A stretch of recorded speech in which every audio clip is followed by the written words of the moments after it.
Hey, sorry. Oh, good. I had to run in from another panel in a different part of the internet. And boy, are my some internet jokes tired. Tubes. Ta-da. It's a series of tubes. Great. Boy, are my tubes tired? No, that's not. Hang on. Oh. Hey, everybody. We're from LoadingReadyRun. And this is one of three, count them, three, PAX panel Q&As that we are doing for PAX Online. And to really try to bring the entire experience of a LoadingReadyRun PAX Q&A panel to you on the internet, we have assembled as many people who were available at the time, and we have a brief slideshow to announce. Not really announcing anything, but we have a couple updates.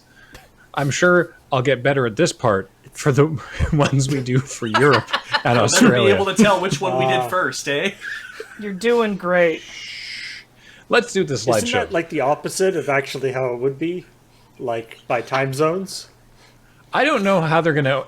We don't know how they're going to air these. Like, obviously, these are all pre-recorded. We've sent out questionnaires to Loading Ready Run fans, and they've sent questions in, and Beej rather, has selected some number of them, and we're going to answer some number of them over the course of the next... Why is Beej so awesome?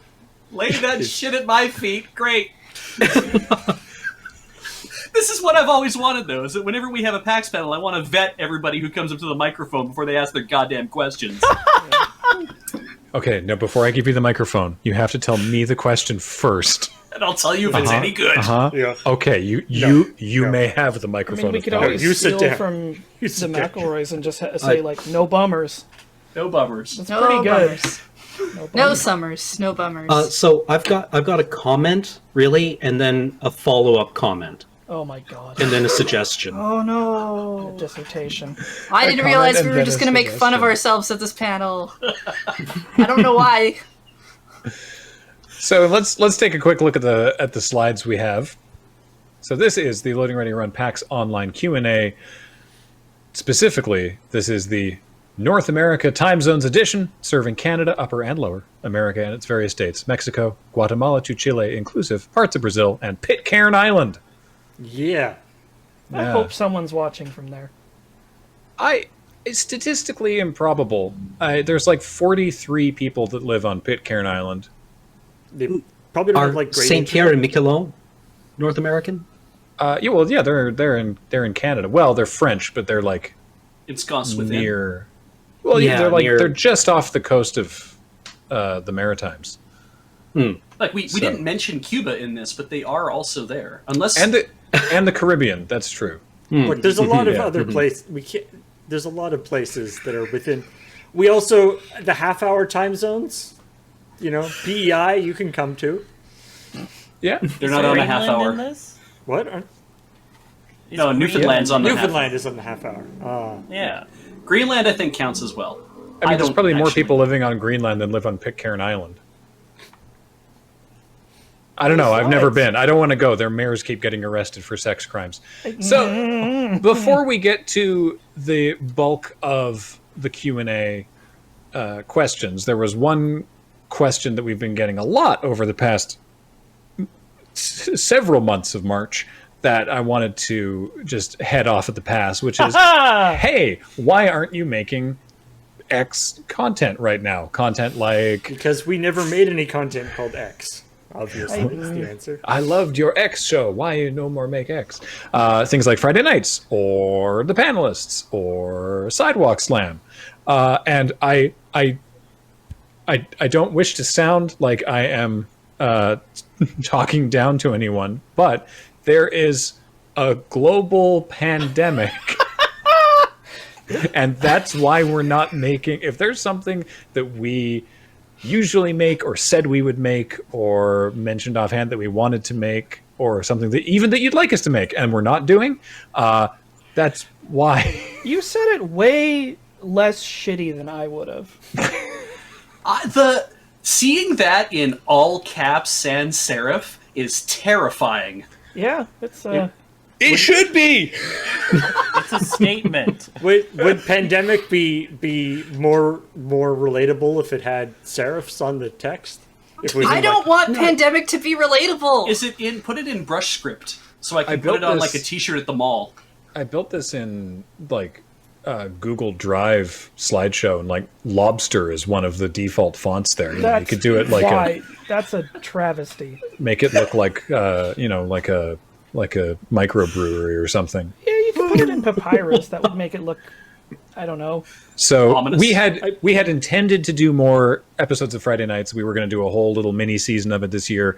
We'd be shooting more panelists by now. Adam and I can't be arsed to keep up on wrestling at the moment. We just have too much other stuff in our brain. So, but trust us, we are also very sorry that we can't keep up on all the various content that we do. But that is why.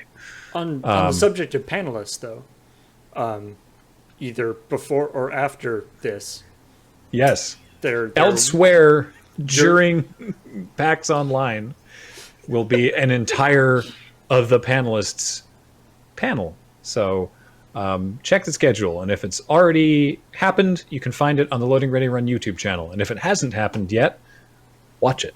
you have something to look forward to. Yeah. But we not only have we managed to maintain everything that we are doing week to week, which is a not insignificant amount of stuff. We also have new merch. Yes. So check out this stuff on store.loadingreadyrun.com. We have a fun arena twist. You know, amusingly, is anything about the pandemic amusing? No, very little. But we had planned on this arena style diagram playmat. I think that Beej, was this your idea? Yeah.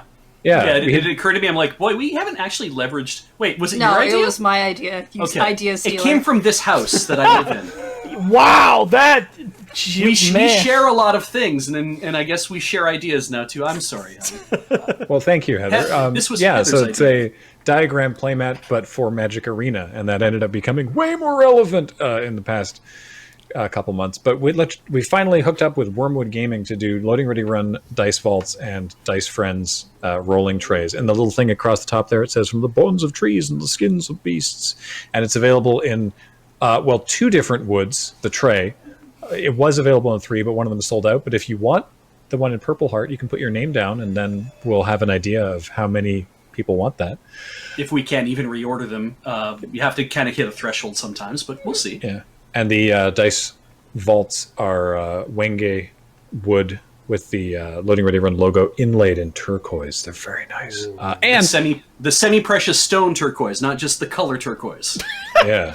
And from PAX East, the last time that any of us were able to be in public with other people, we have our Corpline pin from that is now also up on the store. But by the way, I was amused by seeing you play using the arena style playmat on the CFB Commander game a couple days ago. Yeah, with paper magic with cards. paper magic cards. It's like, that's not the point of this. What's happening here? This is just confusing. Well, I'm glad. I thought it was funny. Yeah.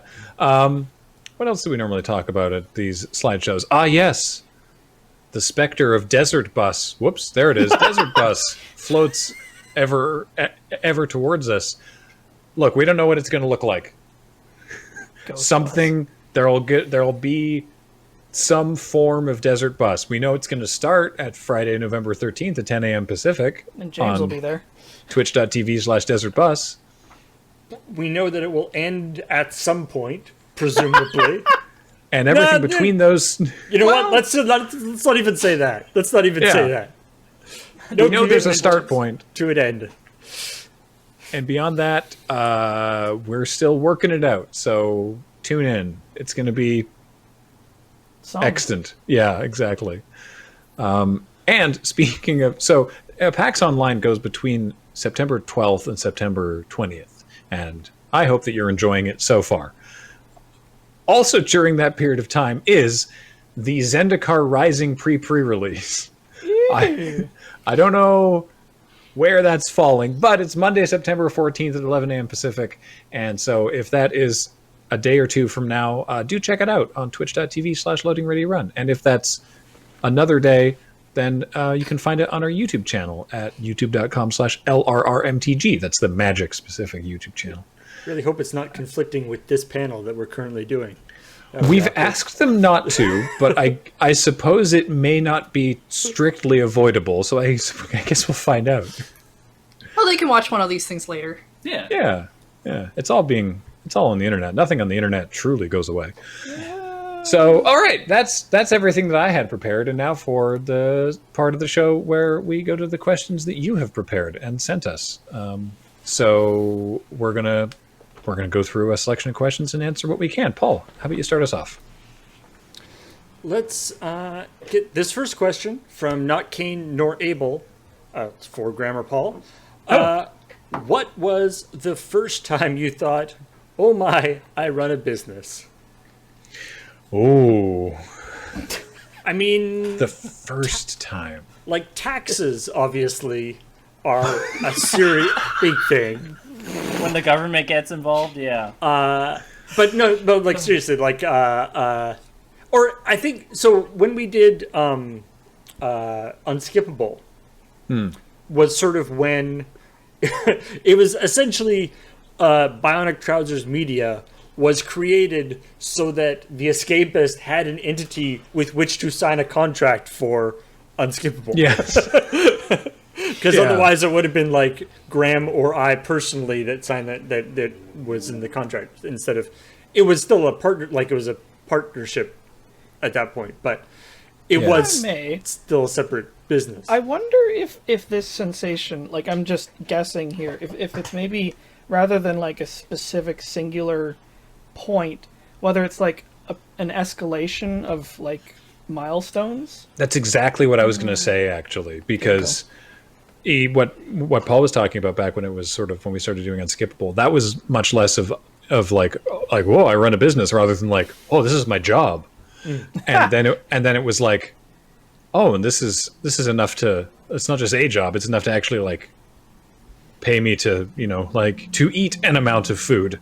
And then it was like, then it became like, and other people can be paid, and then we can have an office space, and then more people can be paid. And a better office space. Yeah, then a better office. And then it's like, sort of milestones all along the way. It's still, I'm like, even now, I'm still sort of like, huh.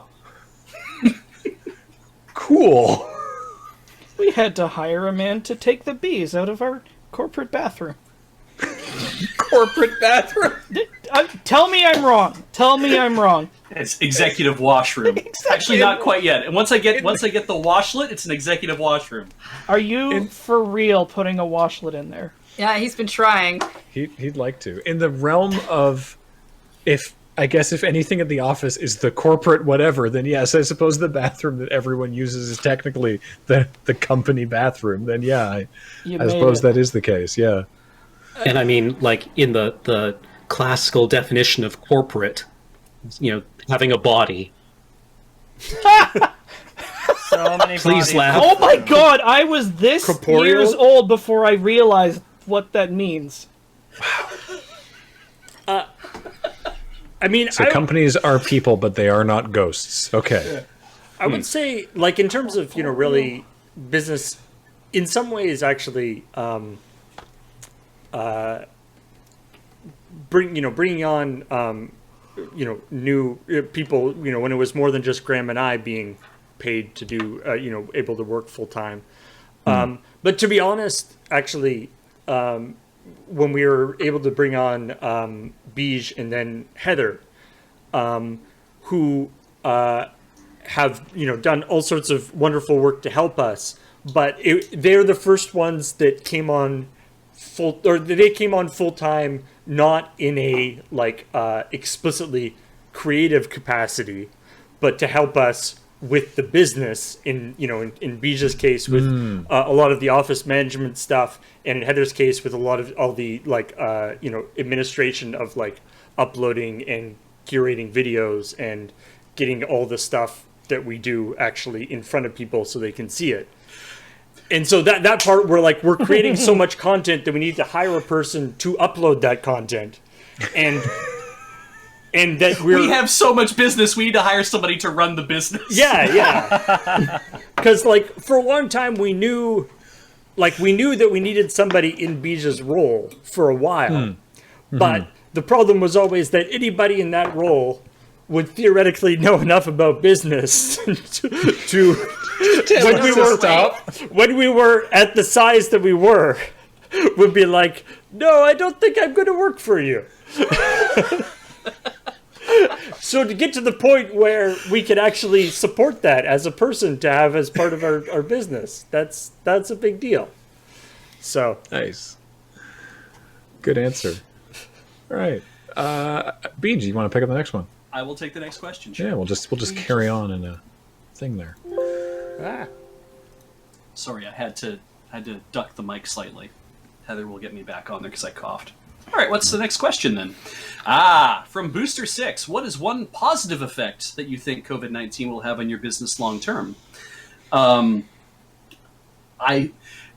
Actually, from the perspective of the business manager, it has meant that a lot of the processes that we were slowly implementing to kind of make things run easier on the business side of things, those things have pushed forward.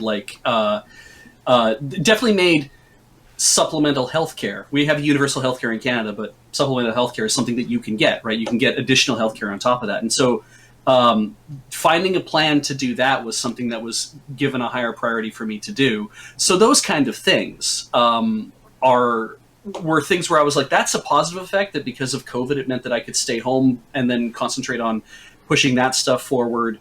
And then there's just, I guess, other ways of trying to really improve general communication between everybody that we've that I think we focused on more and more as well. The more technical aspects of that, I wouldn't want to speak to. I'd maybe let Paul speak to that, or anybody else who wants to speak to that. But that's kind of where I'm at, is from a business side, being able to push more things to our accountants and have them recognize the importance of, we want you to, help us with this and get all of our books online so I can actually see them online, which is really things for me that I'm like, that's going to be a game changer for us long term.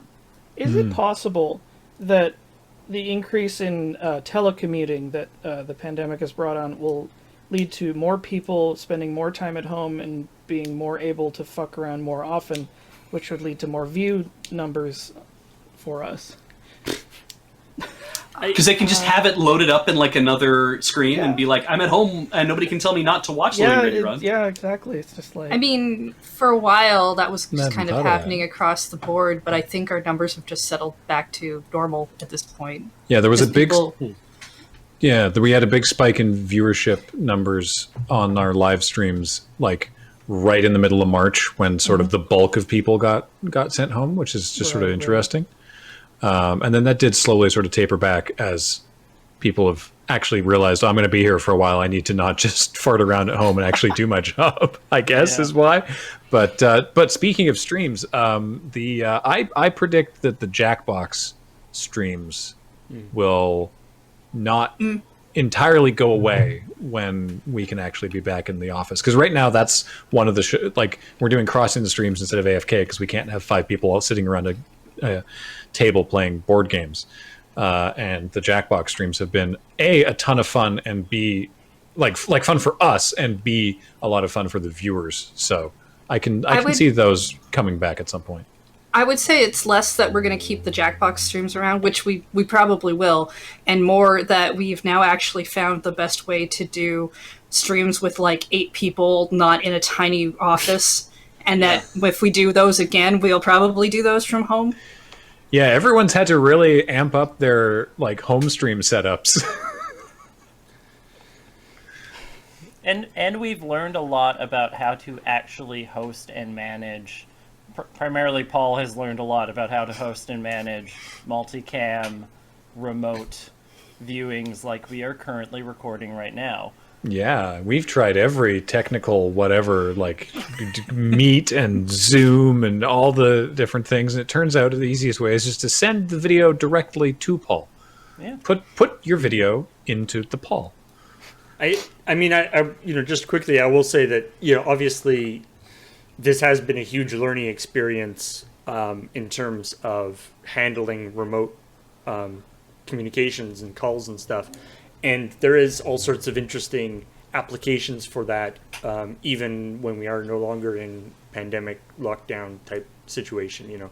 The flexibility of being able to have friends from out of town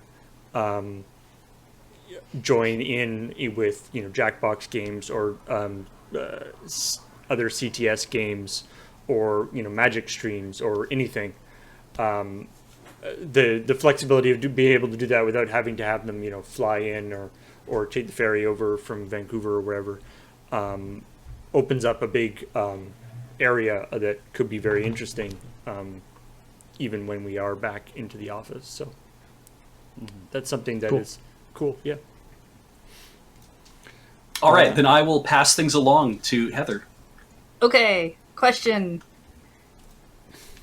From H. Bomb and Friends, since Feed Dump ended, have you seen a news story or hat and went, "Oh, this would be perfect for crap"? Well, we don't do that anymore. No, we don't do that anymore, so don't think about it. Creative energies have gone elsewhere.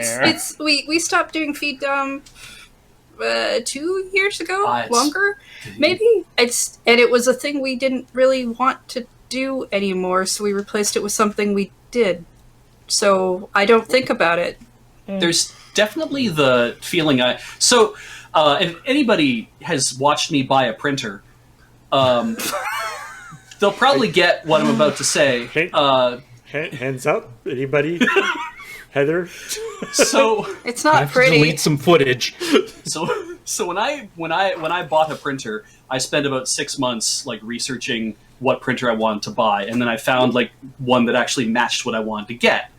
And then I went ahead and you wait for a pretty good sale and you go ahead and you buy the printer. And then, so we had a printer now in our house. And then I spent the next 6 months shopping for printers. I already bought a printer, and now I spent the next 6 months shopping because I'd already spent 6 months shopping for printers. It was now part of my routine, and I couldn't stop myself from shopping for printers, even though I already owned one. I will point out that this is not exclusive to printers. This is anything the Beach takes 6 months to try to buy. Let's not pigeonhole Beach into just printers. Yeah, no. This isn't a panel. This is an intervention in a Trojan horse. It's I have a very bad habit. We're concerned about you. I really appreciate that, Beach, because I recently, you might be able to see it, bought a Dutch oven. Mm-hmm. And when I did that, I wanted to solve my Dutch oven problem for all time. Oh, no. And as soon as I spent the money, I was concerned that somebody was going to release a new top-of-the-line hollow lump of cast iron. Yeah. And therefore rendering my solution obsolete or maybe obsolescent. Look, it's the end of August. If you wait till the fall, you got to see what Apple's got coming out. I thought this was just exactly. There might be some new Apple technology. Therein lies my point as to briefly you'll see things where it's like, oh, a news story that would be perfect for Feed Dump, but we don't do Feed Dump anymore. That was a very brief continuance. That was probably a few weeks for some people. I imagine for Kathleen, because she was definitely paying attention to that all the time. And then at some point you just let that fall off because you're like, I don't have time to deal with that. I also was heavily involved in Feed Dump, running the camera, and I was there a lot of the time and sometimes organizing the people. And so it was just also, we didn't really buy hats for Feed Dump. People gave us hats. I didn't go around being like, oh, yes, this hat. We went to conventions and we came back with a bucket full of hats. Sometimes the bucket was the hat. Yeah. So because the thing is, we, generally speaking, didn't look for the stories for Feed Dump until we were maybe the night before or whatever. So that never happened to me. People will still set, and I looked it up, by the way. It was February 2018 was the last was the last episode, so almost 2.5 years ago. And people will still send us things to be like, oh, shame you're not doing feed dump anymore. This story would be great. And I look at it, I'm like, yeah, that would be a great feed dump story. But when I look at funny news stories, I just go, haha. Like I don't. It's I don't have that in the back of my head. Yeah. But anytime I see a goddamn camper van or RV for sale on the side of the road, I'm like, oh, that would have been good for Road Quest. Same way. Yeah. Every time. 'Cause we desperately were trying to get Beej in like a camper van or some ridiculous big like would have been so Chevy Vandura or something for Road Quest. The entire time we were on the trip, we're driving through BC, and Serge and I are like, oh, that would have been a good one. Like, I was going to ask because, like, when I was doing my pass for Road Quest, I was hearing every instance of Beach going, "Oh, rubbernecking down the road, like that would have been good." And I wondered if that stopped. I'm still doing it now. In a small town outside of Cranbrook, BC, Oh, no. there was an ambulance for sale. Yeah. It was an E350 conversion to an ambulance, so it wasn't like a standard like big boxy ambulance. It's more of a like a vanbulance is what it is. And I was like, I guess if I bought a ticket on WestJet and flew out to Cranbrook and looked at it and saw if it was okay, and then I just turned around and drove it back all night, I could make it back to Victoria in time to still get on the plane and fly to Calgary for the show I have to do for 5 days before I have to come back and get in that same ambulance and then drive to wherever the hell it is we're going to.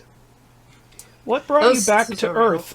The fact that there was no way I was not gonna pay a ticket to fly out to Cranbrook. Yeah. After So all of that, tempting. it sounds like you would have needed to be driven somewhere in an ambulance. It'd have been enough, yeah.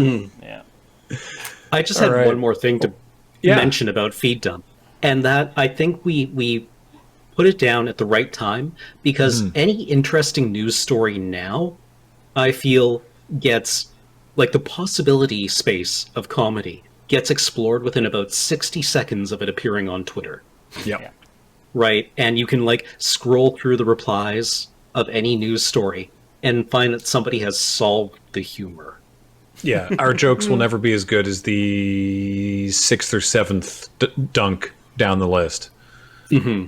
Because the first ones out the gate are never the best. It takes it takes like 15, 20 minutes at least for the Refine it, perfect joke yeah. to be And discovered. even Yeah, if we tried, we would be compared probably unfavorably to that 6th or 7th dunk. So why bother? Or get accused Yeah. of stealing it. yeah. And I don't know about you, but I don't really want to have to read the news sometimes. Right now. Yeah. Well, that's why Valid.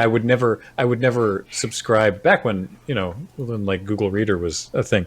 I never subscribed to, the AP Newswire. It was always the AP Odd News. So you never have to see anything about war or politics. It's always just man with lizards in pants.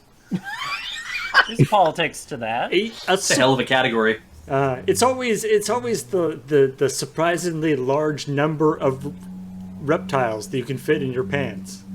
They're very small when they're babies. Okay. Well, now that we've exhausted feed dump, maybe Alex can do the next question. Yeah, let's see what we got here. Oh my god. Whoops. Everybody, Page button. Martizzle. There we go. Oh, everybody else is going to have to answer this one. Who has the most Fall Guys crowns? Damn, I hope Fall Guys is still cool once this airs. I have not played Fall Guys. I Same. think it's still cool. I have 0. I also haven't played. Yeah. I came so 0. close when we were streaming, but I don't think I have any. I have the game, I just haven't played it yet. I Oh, think cool. I think all of the people who won crowns are not in this particular call. We may have to do Yeah. that question again in subsequent askLRRs when Ben and Serge and Corey have Corey, their own- yeah. Corey Yeah. did get one. I think of everyone, I'm pretty sure that Ben has the most because he's actually like played it a bunch. Yeah. Yeah. The thing is, everyone who is not on this panel right now in Loading Ready Run is currently playing Fall Guys, and that's why they're not on the panel right now. That's why. Is that why? Brings up Steam Friends. Oh my god. I will agree Alright. with the sentiment that I hope it's still cool once this airs. Because I like the little beanie looking. I like the little bean man, yeah. Yeah. Oh, Matt, I guess you're up understand then. that I was just gonna say the only thing I really know about it, apart from the premise, is that you screw people on the finish line. You can. You can. You probably shouldn't. Yeah. I believe wouldn't. that's what you would call emergent gameplay, I believe. It'd be so easy for it to backfire too. Is that I've seen it backfire, where it's the person's at the end and they're just waiting, and then they grab someone, but the person they grab yeets both of them off the side, and it's like, well, now neither of us is qualified. Have you seen the video that's been going around Twitter of the person that they saw cheating because they were just flying through the air, and they got on a team sport, and the entire team Yes. that the cheater was on was losing on purpose so that he couldn't move on. Yes, Oh wow. it was really funny. That's the kind of like mob justice that I really go for, where it's like, wait, if we win, this dude's gonna no, we lose, we take him with us. Solidarity. Yeah, that's like the Dark Knight kind of like collective action right there. Jeez. I'll do what you should have had the courage to do 30 minutes ago. Matt, On to me. From Aurelian2773, how much trouble has it been to put on large group streams during the pandemic? And it does look pretty seamless on a technical level, but have there been headaches behind the scenes, Paul? it does look seamless. I want to say, Paul, you've been doing an amazing job. Yeah. Oh, thank you. I mean, this question illustrates that apparently I didn't take into account enough space for the questions on the overlay. So there's that.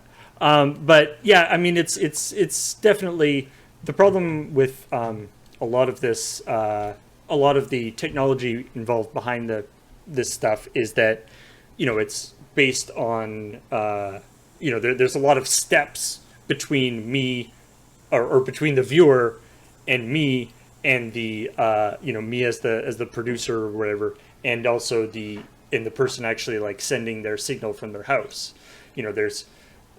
There's their computer, their internet connection, my computer, my internet connection, the viewer's computer, the viewer's internet connection, various microphones, and all these different things. And if any part of it is messed up, it can really cause problems.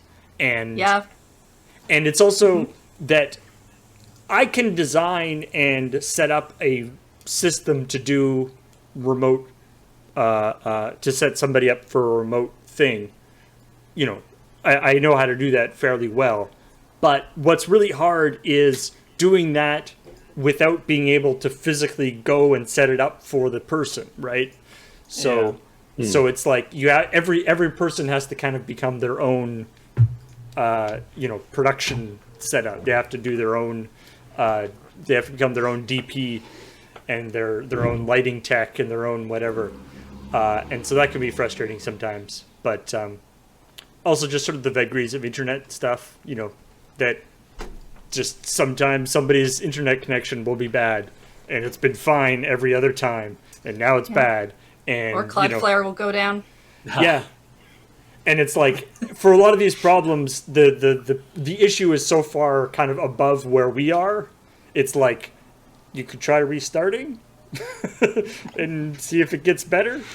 If it doesn't, literally there's nothing we can do. Like, it's just, it is what it is. I always say that when stuff is messed up, especially when it's messed up like on a larger scale, like, Cloudflare or if your internet is down or whatever, I tend to be comforted with the idea that there are a lot of other people running very, very expensive, extremely valuable businesses on the same infrastructure that are losing money way faster than we are when things go wrong. And so there's probably a lot of people working on the problem, and it'll get fixed at some point. We're not losing nearly as much money as they are. But I very much appreciate the understanding of the viewers in these trying times. When thing, obviously when it's a live show, people will be like, the audio's out of sync. Brr. But when it's with the remote things, people tend to be a little bit more relaxed about that kind of stuff, shall we say, which I appreciate. And at least from the perspective of trying to get people onto the shows, because that's the other part of doing any sort of large group stream, is ensuring that people are available to be in those things in the first place. That at least has gone fairly well. That in terms of scheduling, like James does an awful lot to ensure that scheduling is properly communicated, and you get people involved as much as you can, and email our guests and ensure that they're ready, and to ensure that they've got what they need to kind of make things happen. And so you definitely give James his props for the fact that he makes a lot of this, like the coordination of this, work very well. And the fact that we have so many people within Loading Ready Run, but then also people from outside Loading Ready Run that are like, yeah, no, I can give up the time. I can be on the show. I can participate. I can come have fun with you guys. That's a thing that's seems a lot easier, but also has that kind of fraught coordination, which really I can't comment on because it is James's job. I just like that we all know well enough to be wearing headphones. Yeah. Yes. It's unfortunate that it's like with all the technology in the world, and in this, and obviously more and more people are using it now. It's still like every stream that we do that I'm involved in, I am online to start it an hour before it starts, and in the hour before it starts, people are coming in. People come in, and every single time, there's like, is my microphone working? Why isn't my microphone working? It was working last time. Yeah. Okay, switch it. And it's like, why is this? And so there's still that process. Like you can't just everybody hook up, go. There's always there'll always be still like updating. little hiccups are always around. It's very frustrating. Cameron's next. All right. Androgynits has asked, Lur has been going to conventions for a while. What are your favorite con-related memories? Ooh. And, big question. Whenever I go to a con, like the answer that I always give when people ask me, how was PAX, is I enjoy Seattle. Because I have a tremendously privileged con experience where when I go to a con, I usually get a badge that gets me in early, so I get to skip the lines. I can usually wander the convention floor, whatever shape that takes, when it's less crowded. And the times where I have thought, I really like that booth that I saw yesterday before the show opened. I should go see it today on Saturday at 3 p.m. And I just spend the next 20 minutes being buffeted around by backpacks swinging at me. So I don't usually have that experience. So I suppose like my general con experience is very favorable. But I always love my favorite moments at cons are the breaks I take, where I usually find like a little cafe that is at some distance from the convention center, and I just sit and drink like a little cup of coffee and read a book for half an hour. And it's this little island of peace in the middle of this big, loud, friendly, happy event. And I just really treasure that kind of little bit of solitude and stillness. It's put in contrast. Exactly. Even more specific, my favorite memory of a con was actually one that I was just reminded of today, which was, I think it was at South a couple of years ago, where I was with Bram and Beej and, was it Adam? Anyway, I was the only person on our panel who didn't have a panel immediately preceding it. So I got to be the lone lure person on the panel for about 3 or 4 minutes while everyone else just like did the Usain Bolt from their previous panel to our panel to try to get there in time. And I was just like, hello and welcome to Chemistry 499, Special Topics in Statistical Thermodynamics. Today we will be discussing the ergodic hypothesis. And somebody actually like put their hand up and was like, "Oh, is the actually asked a question about the ergodic hypothesis?" And I was like, "No, that was everything. That was everything I remembered from school. That was it." They called your bluff. I had no follow-up prepared. That was it. I remembered the opening 15 seconds of that class, and the rest of it sounded like a Buddy Rich drum solo. Right, it's just gone. It's deleted. Right? Somehow I managed to retain enough of it to get like a good grade on the exam, and I don't know how, but I just think I had blacked out. And then the exam was done.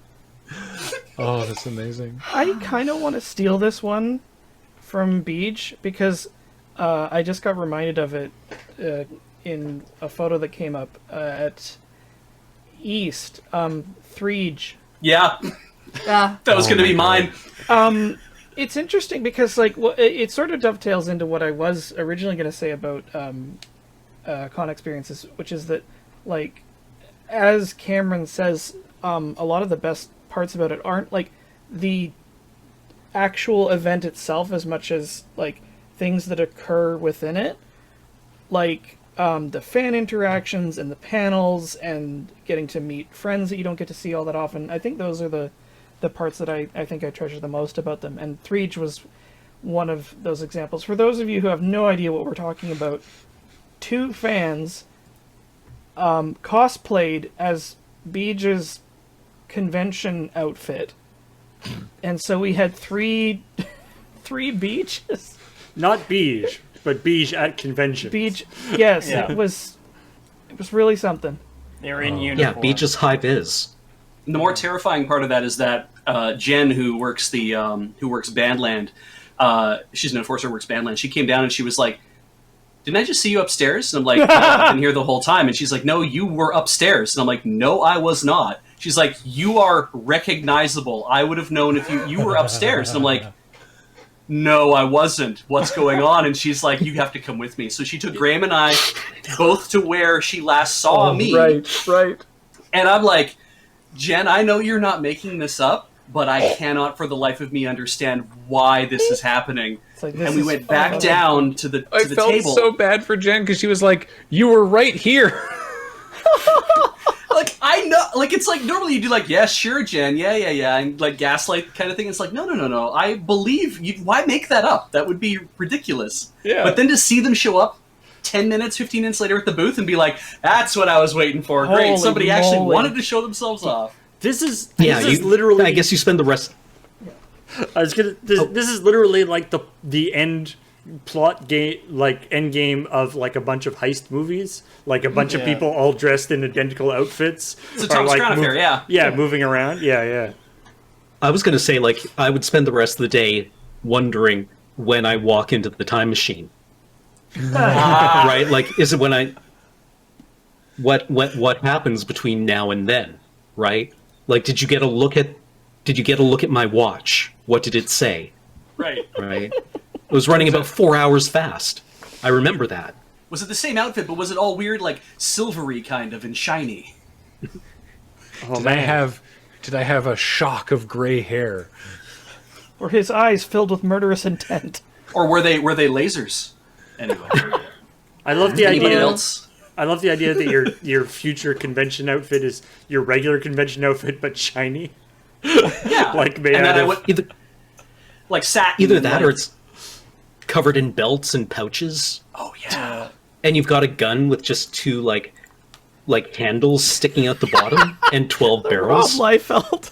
Like a And no feet. like a rifle that looks like two birds kissing each other. Yeah. Anyway. Yeah, the Covenant special. Yes. Anyone else have a favorite con related memory?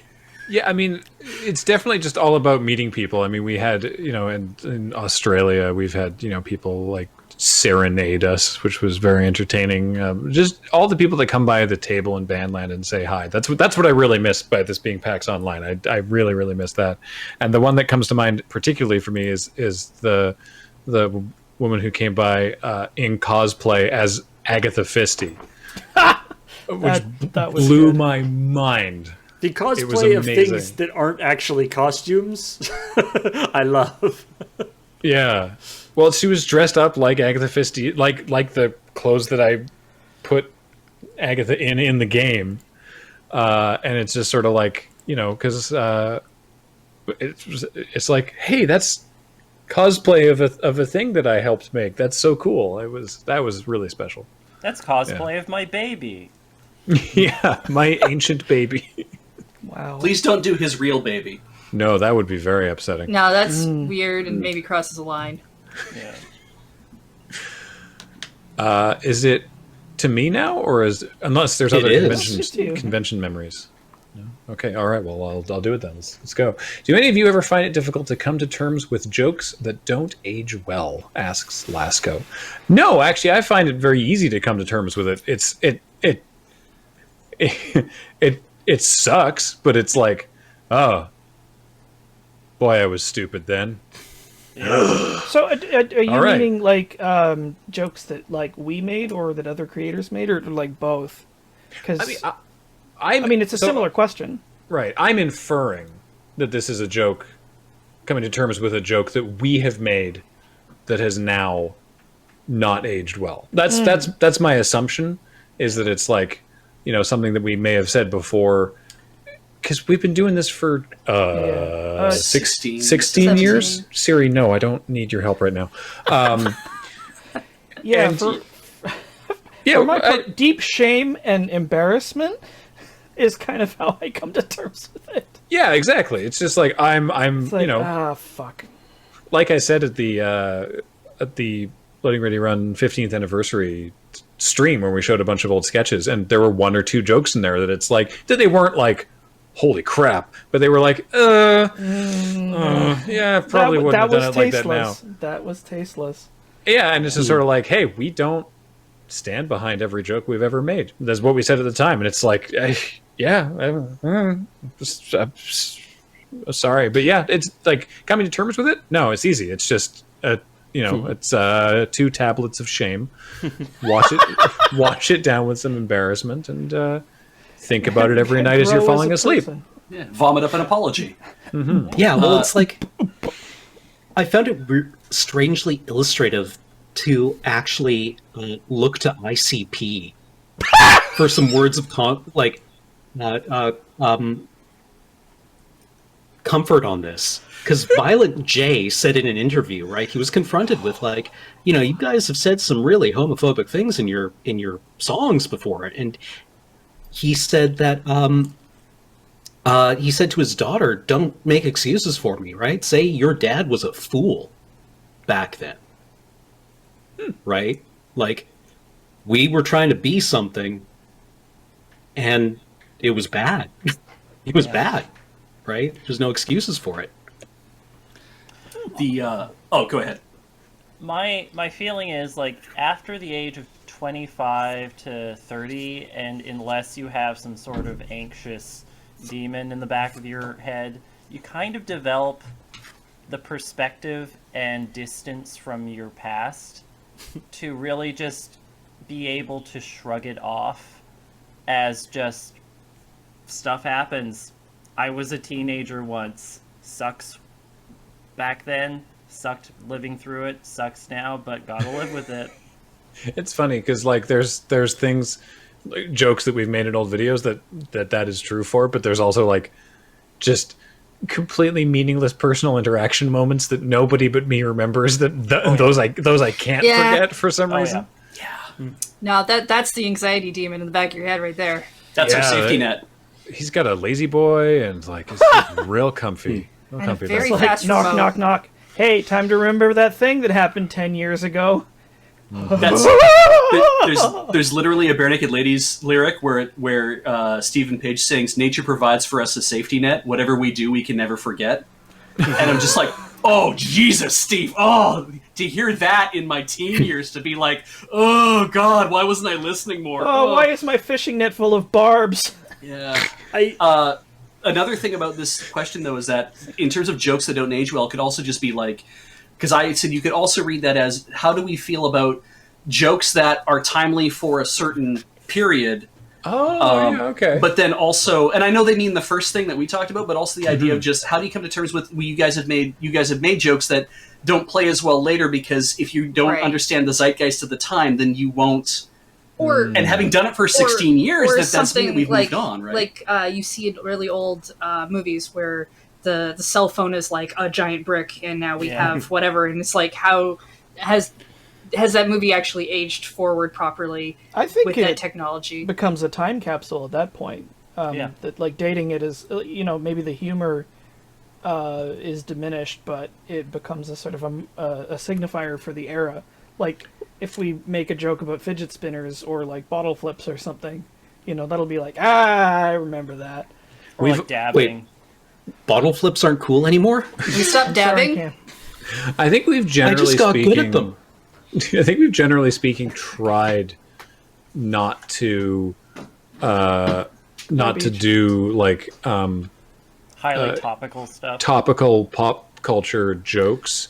Yeah. And I know that, because we've been doing this for so long, that when we watch old stuff and those jokes are in there, it's sort of like, I wish we'd come up with a better way of doing that, because now that joke just doesn't land, So I mean, I think especially with the crap shots, like with the back in like the sketches were probably tend to be less topical, but I think there's a value in sort of like especially with comedy, not only stuff that like we've done, but also just like comedy that you enjoyed when you were a kid, or but maybe not, or maybe it's kind of has some problematic elements now, or stuff that you don't like very much now. I think it's worthwhile not to just be like it's terrible and bad, but to sort of to look at it. And I feel like I know enough about sort of comedy and stuff that I can, you can have the dichotomy of appreciating what the humor was or is, while still being like, like I appreciate what the goal of this is and why I thought it was funny. I don't think it's a thing that I would be into now, but that doesn't take away the fact that I did find it fun. Like I'm not going to pretend that it was never funny to me, because obviously it was, and especially with stuff we've done. I can't think of any offhand, but there's definitely sketches we've done where the jokes maybe don't land as well, or we joked about something that we wouldn't joke about now, and I usually find the premise still like, I see where the joke was there. Yeah, but I see what we were trying to do. I wish we'd done it differently, but I get how we got to that point, sort of thing. Yeah. But I see what you did there. I mean, that Harlem Shake video is going to be timeless forever. Well, yeah. I mean, I there's was certain going to bring things. up the Harlem Shake. So here's the thing, because it's like that's a prime example, because the Harlem Shake video, the joke in that video is about how we're late and bad to capitalizing on memes. It could have been anything. The fact that it's the Harlem Shake is irrelevant. Yeah. Yeah. Paul, I guess we're back to you. How are we doing on time, actually? We don't have an enforcer in the back of the we just room got, holding up a big sign. A couple more questions here. Cool. Okay. All right. Do a lightning round. This is with the onset of the apocalypse, your streams and filming has dramatically changed. What has been the most disappointing change you had to make? I love that this is asked by Eldrazi Trainer. Jesus. It's like, just out of curiosity, when the Eldrazi come, what kind of changes are you going to make? No reason that I'm asking. Put I your was head gonna say- between your legs and kiss your ass goodbye. I was going to say, someone's made a successful career pivot already. Yeah. It's the fetch. Fetch is a tough one for Eldrazi. Roll over, you don't want to get too close. Anyway. I mean, in the slideshow at the beginning of the show,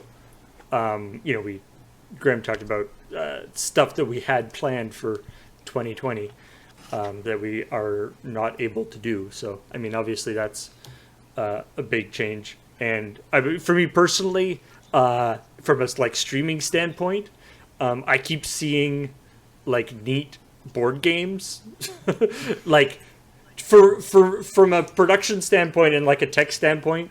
AFK has always been like one of the more fun shows for me to do, because we're always coming up with new overlays and new different setups for the cameras, and how can we really show this game off well, and all this kind of stuff. And AFK board games are basically totally out of the window at the moment. And so that's frustrating. It's definitely, I think. I'm sorry, Cam. You have your hand up like a polite gentleman. Oh, I was just going to say the one thing that I missed was being able to complete Heat Death in time with the rest of the episodes. I think by the time this is done, we will have wrapped it up, because we've taken some we found an alternative solution. But having watched what we have done with a lot of Dice Friends, I started wondering, well, maybe I was being a bit of a prima donna, right? Because I felt it was important that we all be in the same room, and I wanted to do Heat Death with all of my friends kind of like sharing the same space and being able to see everyone. And seeing how well other Dice Friends shows work remotely, I'm now wondering, maybe that wasn't the correct decision. But I'm just really happy to be able to wrap up that show. Is 2020. I mean, what I was going to say is actually I'm actually with you on your decision. I think the Dice Friend stuff that we've been doing under isolation has been great, but there's plenty of content that we haven't been able to even start on or make. But in terms of things that we've had to change, the one thing that bums me out the most is all of our streams that ordinarily had more than one person in the room, right? And many of them we've managed, for Rhythm Cafe, Heather and Ian have one person in the studio and the other person on audio. For Let's Know, Ben and Adam do the cool green screen thing, and we've got ways around that, and that's cool. But even those, there's still an element of the energy of being in the same room, and I like to think that as a whole we are a fairly quick-witted group of folks, and man, I mean, as you have seen previously on this very Q&A, voice chat, it's so easy to talk over people and just cut people off, and when you think you want to just make a little zinger in there, and you can't. And I'm bummed to be not able to do AFK and in-person Dice Friends, and even just LRR MTG with me and James sitting in the same room. Yeah, I personally just don't like having to not be in the same room for Rhythm Cafe. Half of my interactions with Ian on that stream are me silently looking at him like his head's fallen off because he's done something very strange, and that doesn't relate to audio only so well. So now in Rhythm Cafe, there's just these weird long pauses. Yes. People have just to imagine that you're looking over at him. Yeah. And thank God Graham started a new podcast with Wiggins, because I was so sad that we had to push back any plans we had for the panelists filming, especially since I would have been editing them, and that would have been giving me work to do. Yeah, don't think for a minute, ladies and gentlemen, that we had plans, obviously, and you've heard about stuff here and there, but plans were being made throughout January and February, and we realized going into March that's this could be affected. And then when we were in March, halfway through March, it's this is being affected, and now we have to take it week by week, and we have to see what happens. It's just the nature. That's kind of been the more disappointing thing, I guess, for me, is that having to kind of wait on tenterhooks, I think, was the thing of being we can't make any long-term plans for a couple of months. We just have to ride it out week to week and see what's going to happen until we all finally get to a point where we're okay, we know where we're at. Now we can take that breath. And that was when that release valve came for me, to be we know things have changed. Now we can start making long-term plans based on the position we're in. Yeah, I always felt really bad every time we had a scheduling meeting, because every meeting James would be okay, we're only going to go 2 weeks ahead because things might change positively. And I'm oh, James. That's Well, a really positive thought, and I hope so, but I don't know. I mean, we had, and I'm glad that we had this meeting, but we had a meeting with like me and Paul and Beej and Heather, you were there, I believe, also, and Kathleen, and we were like, okay, what do we, like, what's our? This was in late February, Yeah. maybe early March. Well, we were like, March. okay, so there's this virus going around that we're getting a lot of conflicting information about, but it seems like it could be a scary thing or whatever. What's do we have a plan? And so we were like, well, we could do these pieces of content we could handle like this, and this we could handle like this, and we could do and so we came up with a rough plan of how everything could be done. And we're like, okay, cool. You know what? I'm glad we had that meeting. We're never going to need to use any of that information, but I'm glad that we at least talked about it just for our own sort of well-being, just like, and then like 2 weeks later it was like, hey, That plan? all of that's happening now. Yeah, the reptoids came. Yeah. So, All right, I think that actually was the last question. So, yeah, all right. Yeah, I can see the enforcer waving time at the back of the hall. I miss Aren't Pax. you looking at a wall? Yeah, there's like He's a got a monitor picture and of an enforcer right there. Don't you? Are we like hard on time? Like, are we at 59 minutes? I'm guessing because I didn't turn on my timer. yeah. Damn. All right. All right. Well, in that case, that is going to do it for this North American askLRR. You may be watching this live on PAX. You may be watching a replay of it on our own YouTube channel. If you're not, do check out our YouTube channel. We're on YouTube and Twitch at LoadingReadyRun. You can check out all of our stuff at LoadingReadyRun.com. We have 2 more of these scheduled for sort of European, UK viewers, and one for the Antipodes, Australia, New Zealand viewers as well. And then we have our panelists, which is going to be a great panel show, and happening live, Serge and James and guests are going to be doing some Minecraft shenanigans with the Punch-a-Chunk Challenge. So you're going to want to check that out as well. There's also a desert bus panel happening at some point during PAX Online, and I don't know if that's before or after this panel, but check that out as well. So, until next time, it's been Paul, Beej, Heather, Cameron, Matt, Alex, and myself, Graham, and we will talk to you some other time. Bye. Bye.